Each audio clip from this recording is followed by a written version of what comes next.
إذا من العمل الجمعياتي نمر إلى الألعاب الفردية، وأكيد أنكم فقدتوا سي صادق كوكا خاطر تغيب علينا تقريبا 3 أسابيع، وتنقل لكم علاش.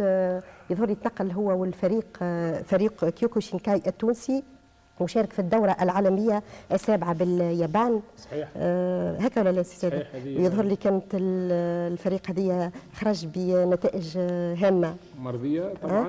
هذه فرصة أول مرة فريق تونس في الكاراتيه الكيوكوشينكاي يشارك في دورة عالمية. هو سبق له أن شارك في بطولة أوروبية آخرين في تحدثنا عليها في فرنسا وسويسرا، وهذه بطولة عالمية أول مرة توقع كل 4 سنوات في اليابان. الدورة العالمية السابعة دور في اليابان بمشاركة 65 دولة في هذه المرة من البلدان العربية وغيرها، وطبعا فيها الدول العربية وإفريقية.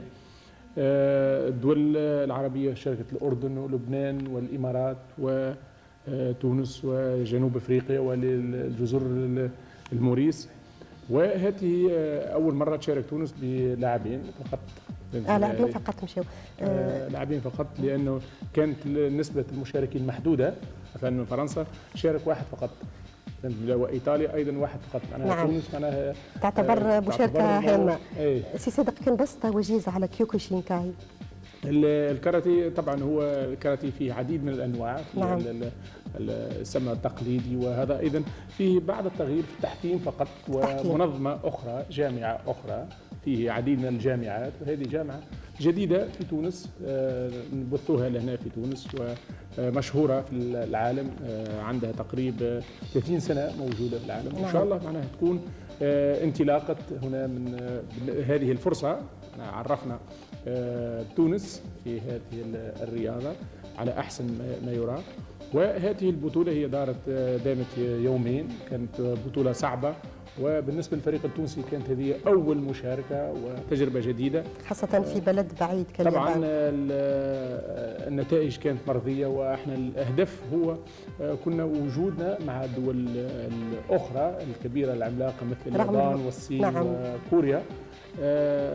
معناها الفريق انتهز الفرصة الاحتكاك واغتنام الفرص للتعريف بالرياضة التونسية، وطبعا رفع راية تونس، وكان مهم، كان من أهم شيء كان بالنسبة لنا. هذاك هو الهام. وانتهزنا هذه الفرصة أيضا بوجودنا في اليابان. طبعا قمنا بتربص مغلق في أحسن وأجمل القاعات في اليابان لمدة 10 أيام، وهذيك الإضافة بالنسبة طبعا للفريق. هذا حبينا أيضا ننتهزوا هذه الفرصة. ومشكور طبعا ساعدنا على هذا سفيرنا التونسي صالح الحناشي في نعم. هناك. ساعدنا على الإقامة، وساعدنا على تعرف اليابان بلد غالي جدا. أكيد.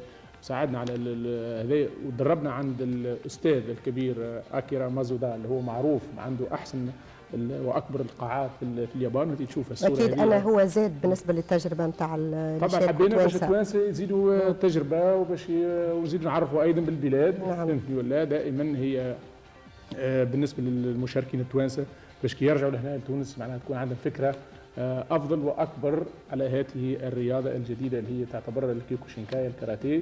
ايضا تقليدي، كاراتيه تقليدي، لكن فهمتني ولا مازال جديد هنا بتونس، وان شاء الله فهمتني ولا شيء فشيء اصبح معناها تونس معروفه في هذه الرياضه.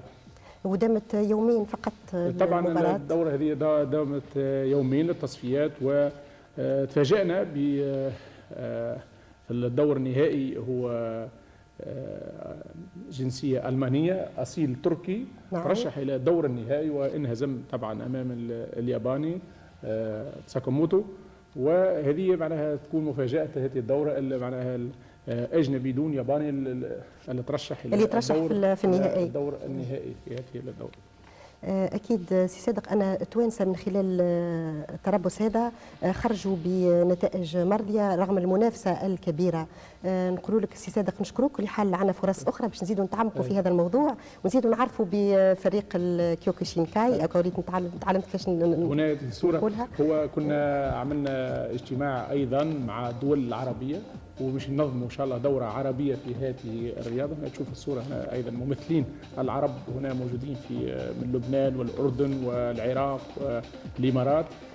كانت فرصه، عملنا اجتماع التقينا هناك الكل، وان شاء الله باش ننظموا اول دوله اول بطوله عربيه ان شاء الله توقع في لبنان، قاعدين يتحاوروا عليها في تونس او في ان شاء الله يا لبنان. رب تكون بالتوفيق. وما ننتهز الفرصه ان نشكر كثير والي سوسه ووزير الشباب والرياضه على تشجيع هذا الفريق للانضمام في هذه البطوله. ونشكرك لكل هذه التوضيحات سي صادق، ونقول لك في موعد لاحق ان شاء الله. شكرا. شكرا.